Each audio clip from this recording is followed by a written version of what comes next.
Então, tocamos no assunto, a sanidade boa das mudas, né? Buscar aqueles viveiros credenciados. E agora aí, principalmente, tipo, livros, né? De pragas, livros de doenças, que você já não faça esse papel de estar transportando já materiais, né? Que já não estão com a qualidade tão boa para dentro da sua área. Né? Tocamos nesse assunto na semana passada, inclusive, fazer uma aclimatização ideal dessas mudas, tá? Principalmente para quê? Para que quando essas mudas chegarem no campo, elas vão sofrerem tanto. A gente já sabe, já costuma calcular, inclusive, que 5% de perda a gente já coloca que é comum, né? essa quantidade. Mas às vezes o viverista lá, pela quantidade de mudas que ele tem, às vezes ocorre mesmo, né? De não ter esse tempo de fazer essa aclimatização, né? Essas mudas acabam sofrendo muito quando chega no campo, né? Pega incidência de radiações solares um pouco maiores e temperaturas também um pouco mais elevadas, e isso faz com que a muda sofra bastante. Verificar muito bem o sistema de transporte, né? Esse transporte, em uma situação como essa, conseguir cobrir, não deixar pegar muito vento, que não desfolhe, né? Que não queime essas folhas quando chegar na lavoura e que essas plantas não tendem a sofrer bastante, tá bom? Qual seria o segundo passo, Marcel? Analisar a planta em si. Como? Ver a estrutura dessa planta. Como se foi lá, verificou, identificou um viveiro credenciado, né? Um viveiro idôneo, que já tem um certo respaldo, que tem um histórico. Você foi lá, verificou que essa muda, né? Não só essa muda, mas olhou dentro do estande do produtor lá, né? Do viveirista, que não viu manchas foliares, não viu presença de borboletas, não viu presença de nenhuma lagarto ou nenhum outro inseto. Você vai conseguir verificar isso. Que essas mudas também tenham pelo menos 3 pares de folhas, entendeu? E verificar que essas mudas não estejam mudas muito grandes, estioladas. Você vai ter problemas futuros na implantação dessa lavoura lá. Fazer a verificação do quê? Do sistema radicular dessas plantas, né? Verificar se o sistema radicular da planta está crescendo muito bem, está bem desenvolvido, se a quantidade de raízes que está naquela sacola, que está naquele tubete, está bem desenvolvido, bem expandido. Verificar se não tem nenhuma presença de patógeno. Visualmente, a gente sabe que a gente consegue verificar alguma coisa, mas a comprovação, infelizmente, é só através de análise, mas aí tem como você fazer isso. Pegue algumas, converse com o seu viverista, pegue alguma dessas amostras, uma desses amostras que estão lá dentro, né? Peça para ele, ver se você pode abrir, fazer a verificação de como está, tá bom? E aí um outro fator muito importante, verificar qual a variedade de clone que você vai trabalhar. Mas por que isso? Porque não para de sair clones novos, independente se é aqui, se é no Espírito Santo, se é em Minas Gerais. Então você saber como é que está esse clone que você está trabalhando, né? Se ele atende à sua necessidade, verificar o histórico desse clone, por quantas safras esse clone tem repetido aquilo que está sendo divulgado, porque às vezes o material sai, a testagem dele é muito pouca, ele não tem no mínimo 3 safras de produção para você poder fazer isso, né?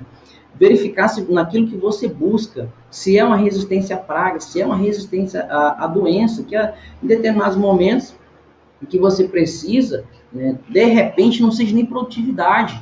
A gente sabe que a produtividade ao longo é muito bom, mas você precisa o quê? Quebrar ali, né? Quebrar e ter uma certa resistência a uma determinada doença. Por exemplo, o pessoal do Espírito Santo sofre muito lá com ferrugem, né? A gente só tem poucos materiais aqui em Rondônia, por exemplo, que sofrem com ferrugem. Verificar a sua presença de algumas pragas, se ele é sensíveis, né? Qual espaçamento você vai trabalhar? Aquilo que nós estávamos falando da semana passada. A gente está trabalhando com um time de atletas de alto nível. Então, para cada um desses, você tem que dar aquilo que ele precisa. Saber se aquilo que você vai trabalhar com aquele atleta, se ele vai conseguir encaixar dentro do seu time, dentro da sua lavoura. Na minha lavoura, no meu time ali, que foi escalado, vamos colocar que tenha sido lá 12 clones, um exemplo, tá, pessoal? Um exemplo. Tem que saber se é esse clone que você vai colocar lá, junto com o que você já selecionou, se ele vai enquadrar, se ele vai encaixar, mas encaixar de que jeito, se o espaçamento dele, ele se adequa ao que você está querendo, né? Porque, principalmente, a gente não pode se esquecer que esse material aí não vão ficar pouco tempo na sua área. Hoje as pessoas costumam até me perguntar, Marcel, quanto tempo aí um material desse resiste, né? Um clone desse pode ficar na área? A gente sempre tem percebido o seguinte, que é bem mais fácil um produtor hoje retirar o material pela quebra de resistência, não tem resistência a uma praga, não tem resistência a uma doença, ou pela baixa produtividade e ter lançado um outro material com uma qualidade um pouco melhor.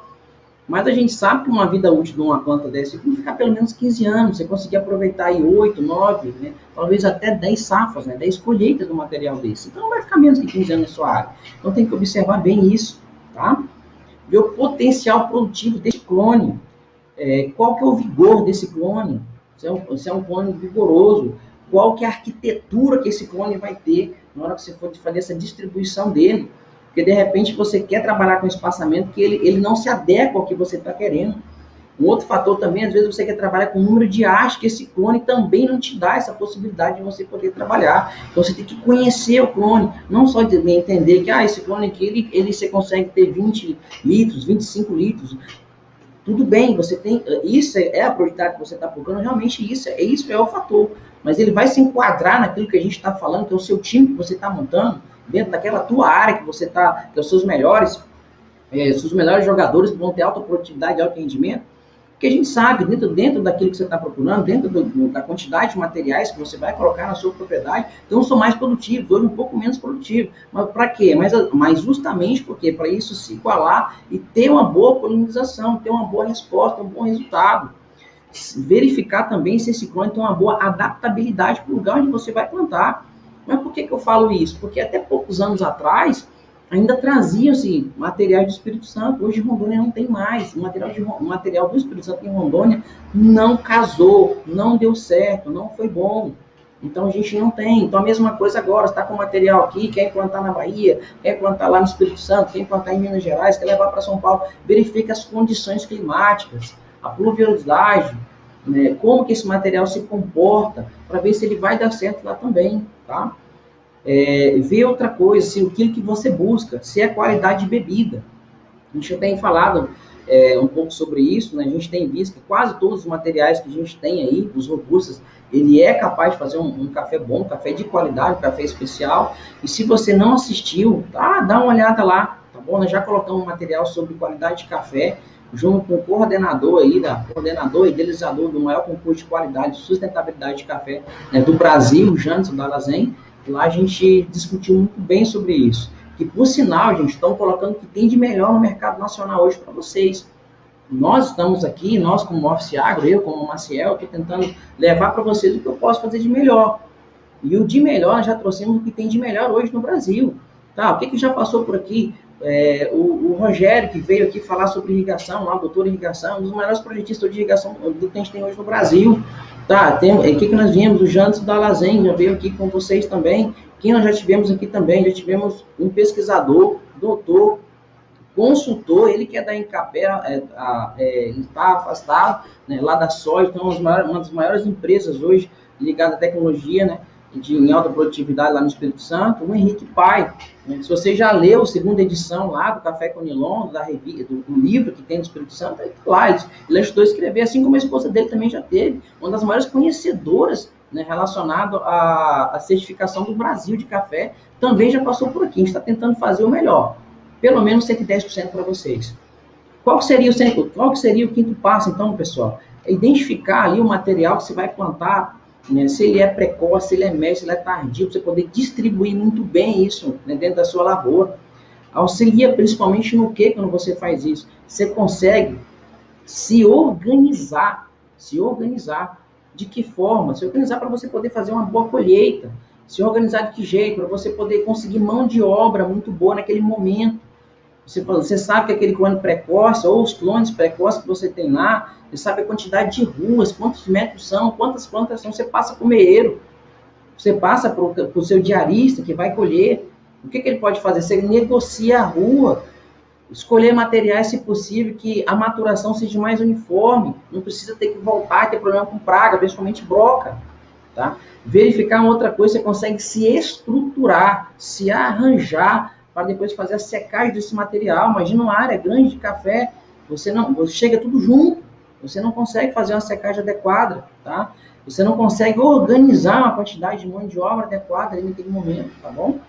E em alguns casos, quem for fazer, né, o processo de Sport Process, né, que é a fermentação positiva, né, lá idealizada e difundida aí pelo barista Léo Moço, né, que a gente faz eles aqui, e o pessoal de Rondônia tem feito muito bem, você poder quantificar a quantidade de de bombona, se você for utilizar com bombona, você vai usar. Se não for bombona, se for airlock, quantos airlock você vai ter? Você consegue se organizar com desses materiais, você vai conseguir fazer um blend. Entendeu? Quem falou bem, sabiamente isso, que foi o nosso amigo que está fazendo o teste de doutorado dele sobre isso, tá? Ele falou muito bem isso na live dele, o Janderson. E se de falar um outro grande nome da cafeicultura nacional, Abraão Verdini, referência aí no Brasil, lá do Espírito Santo em café, também passou por aqui. Então está trazendo para vocês o que tem de melhor, tá bom?